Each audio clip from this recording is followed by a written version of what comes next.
Hello.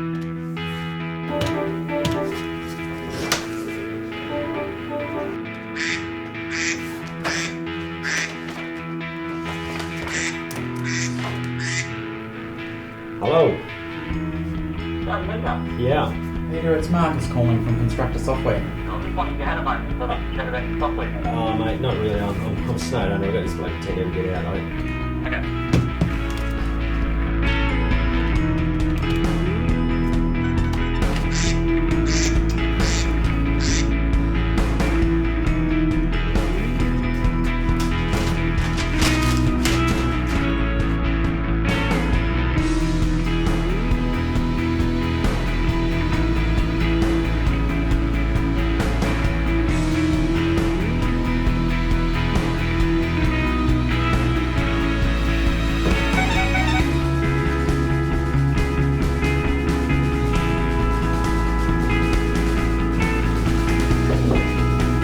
I've just got too much going on.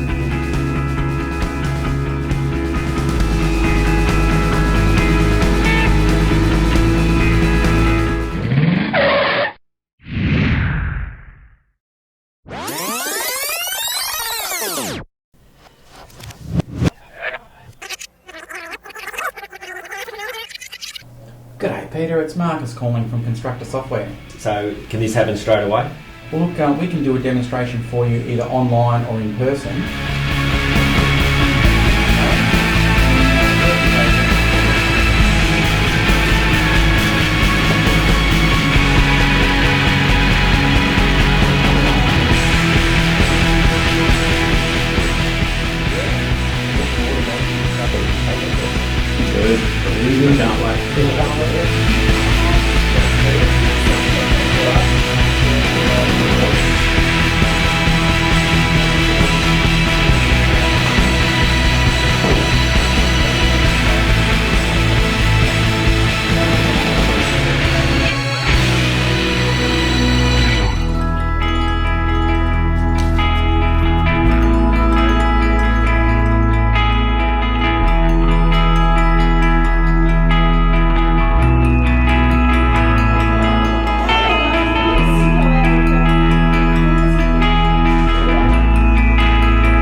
I came up with the idea of doing a sliding doors type mini movie where, as you saw, one builder says yes when confronted with that choice and the other builder says no, and then you see the lives go in two different ways.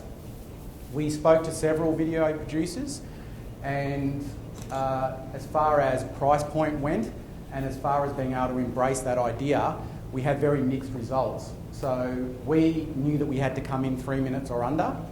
We also knew we had to hit a certain budget, and for us, success was getting to 1,000 hits in a good time frame. We, as of today, have about 1,670 odd hits. We came in under budget, and where the other video producer said there was no way that you could do that mini movie when we fleshed out the idea in 3 minutes, Mio had a lot of confidence that he could achieve that. He's been doing this for 12 years and it's completely second nature to him. One of the things I love about Mio in the space of video producer is he's incredibly decisive. When you go to do something like that, as simple as that looks, there are so many decisions you have to make, thousands. Whether it's the script, whether it's ideas to get the time frame down. And so to have someone that does that for a profession all day, every day, watches what the opposition are doing, and can check in with you and say, I reckon you should do this, and say it in a really decisive way, in a really confident way, it really gives you a lot of assurity with the vision. So we released that video, and a couple of things that I've really noticed. The first thing I've really noticed is our inquiry went up considerably. What I love about that is it's my job. I do about 800 calls a week, okay, a month. And about 400 of those are inbound and about 400 are outbound. And if you speak to anybody who does inbound, outbound calling, they will share with you that they would much rather take an inbound call from an inquiry than outbound. It's a lot easier. It's so much easier. It's chalk and cheese. Has anyone ever done that sort of work? Yeah. Would you agree it's a lot easier if they're calling you? It's so much easier. And for those who haven't done it, to try and explain the difference, it's so much better. And that's the first thing that I noticed. With a lot of glee, I noticed that. It was awesome. People were actually calling me more, which means I had to call people less. Also, in terms of the sales process, let's say there's about 8 steps to the sales process.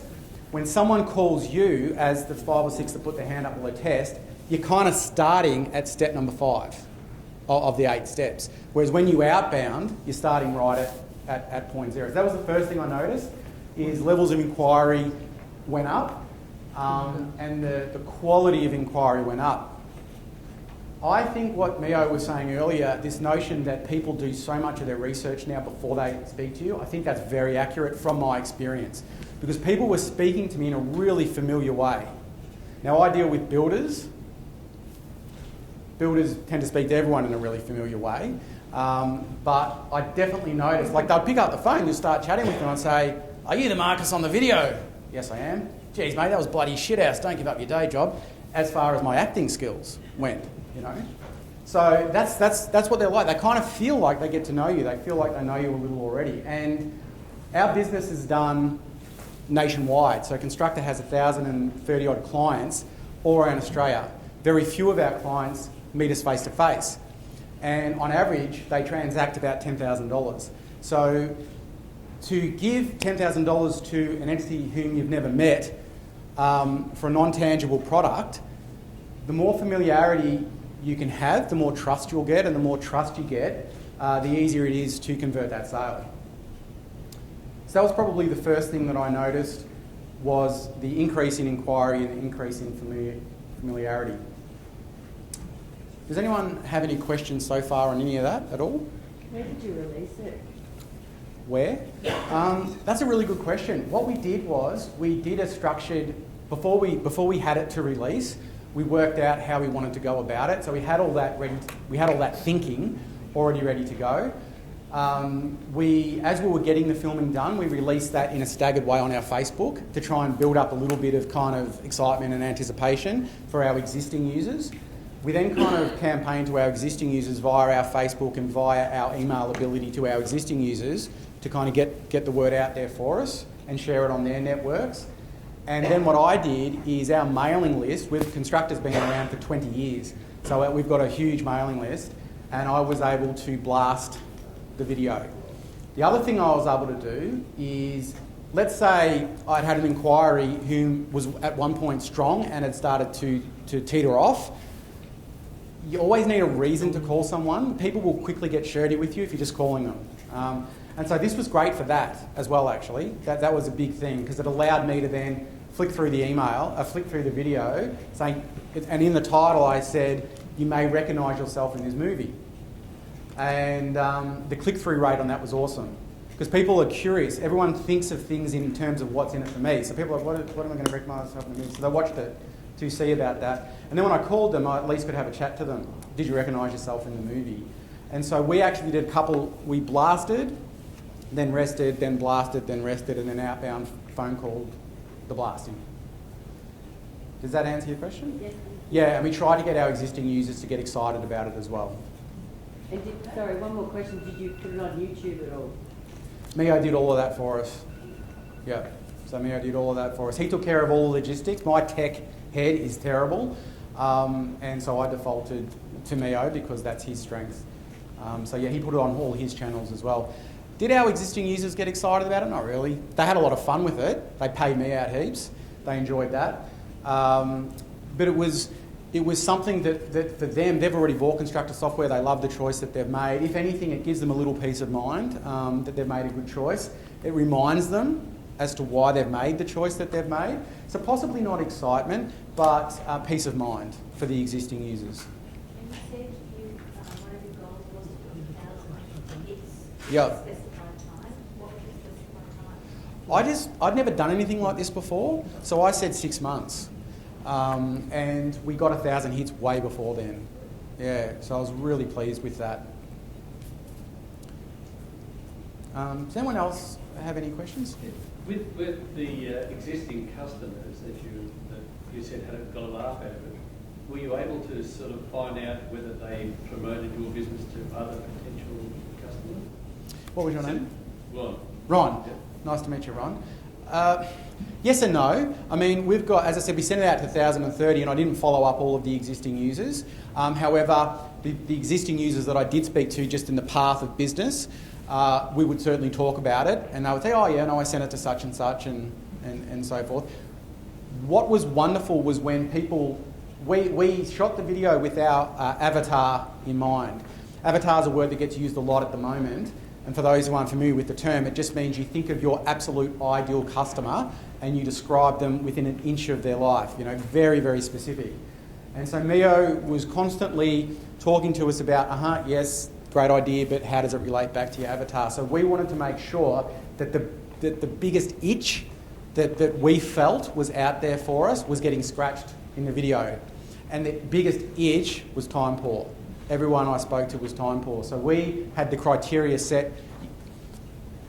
Be really clear with what you want before you start the process is definitely some advice I'd give. And then take advice is also some advice that I would give.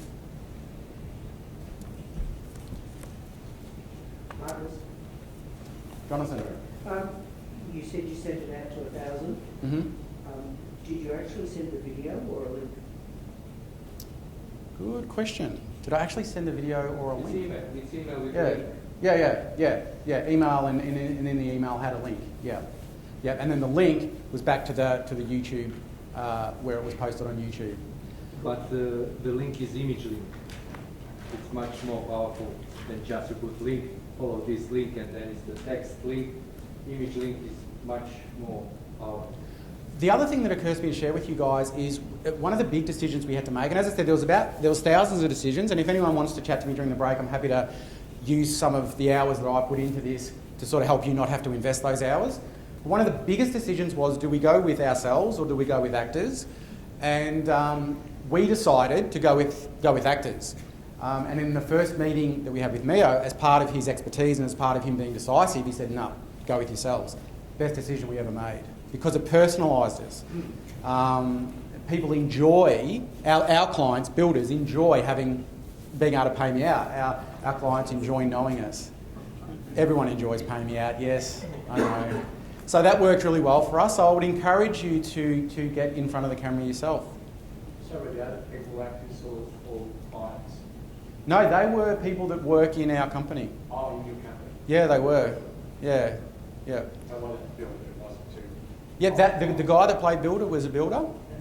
Yeah, the guy that played Couple. With the Couple, we did sort of look at that aesthetically. We tried to work out a great demographic there, you know, and have a good-looking guy and a good-looking girl. Like, we did play to known strengths of the medium to a degree as well. So certainly with the Couple, aesthetics came into play there, and balance and those sorts of things. The builder was an actual builder. I'm the actual sales guy. The general manager of the constructor who does the training was the guy doing the training, etc. Marcus, a difficult question. Sure. You've got on your Facebook page, I presume. Mm-hmm. Did you get many people sharing it? Yeah, great question. We tried to promote that a lot, and I don't actually know how effectively it got shared, but certainly we did promote the sharing of it. We tossed around ideas, like having a competition for our existing users. We didn't end up going with anything like that. Your point you're saying, Marcus, is you mentioned something about they've got to get to know you. Yep. So a cold call won't go and work unless you ring them for a reason. Yep. And say, but having that as a tool, if they don't know you from the borough, so for your national business, then you can say, well, that looks all right. They look like they know what they're talking about. Yep. And I'm so glad you brought that up, Mick, because I'm the sales marketing manager of the second largest software company to builders in Constructor Software in Australia. But I'll call people if it's a pure cold call, and they will treat me like I'm scum of the earth. Yeah. What I noticed was when I sent the video cold, So the video was the first step and the call was the second step. I got treated much better because at least I had a reason for calling. Yeah. And even if it was a receptionist on the phone, I'm just calling to see if Bob had a chance to watch the movie. Oh, what movie? So you can use intriguing language as well. So you sent an email that had the, I did. that the link was there, and if they opened it, Yeah. you could tell whether you could tell who opened it, That's right. and then you could follow up. And then structure the follow-up from there, precisely. Yeah. So where have you positioned it on the website? On our landing page. So if you jump on it, it'll come up first, and it will scroll. If it's not the instant that you're there, it'll keep scrolling to others, but it is the first one that comes up when you first get there. The other thing that we found useful, and again, that's a really good question. The questions are good because they're helping me know what to share. The other thing that we found really useful was exactly what sorry, what was your name? Maxine, that's right. Exactly what Maxine was saying. We've got instructional videos for Constructor, and it's really useful to us if people watch those instructional videos. So there's an instructional video, how to use Constructor to estimate. There's an instructional video, how to use Constructor to do your accounting. And it's very, very useful to us that people watch those, because as they watch them, they realise the power of the software. But getting people to watch an instructional video is really hard because it's boring. It's really boring. What we noticed was, this has been very interesting to track. When we released that video, which is the first one on the landing page, people watch it, and when that video is finished, the screen fills up with all the boxes of the instructional videos. Our clicks and views of the instructional videos went up through the roof after we released that video, because people just chose, they watched that, they enjoyed it, the 3 minutes went quickly for them, and they chose to hang around and watch the instructional video. When I started demoing, it was really interesting because people were more educated and more savvy as to the product before I spoke to them. So it worked well from that point of view as well. Does anyone else have any questions? I'm just looking down at my notes here. Since I did that, we had another video campaign which we wanted to do, and it was very interesting to see the response of my general manager, who's usually very cautious with spending. The experience that he had had and the result of the video, what's telling is people's behaviour. Actions speak louder than words. And it was really interesting because when I suggested that campaign, I had to promote and fight for months. When I suggested this second one a handful of weeks ago, yep, sure, give me a call and we'll get it done. It was fascinating to me to watch that response from my general manager. Really, really interesting. The fluency of repeat business is really good as well. I've recently started my own company, Savvy Solutions, and I wanted to do something. The company's only been going for a short period of time, and I got Mio to come and film for me. So I've now used him in two completely different roles, doing two completely different types of filming, because I see the value in it. I guess the other thing is cancellations and attendance at shows. I was really interested and a bit saddened to see the HIA, which is a huge brand in the building industry. Has anyone here heard of the HIA? Yeah, it's massive, it's huge.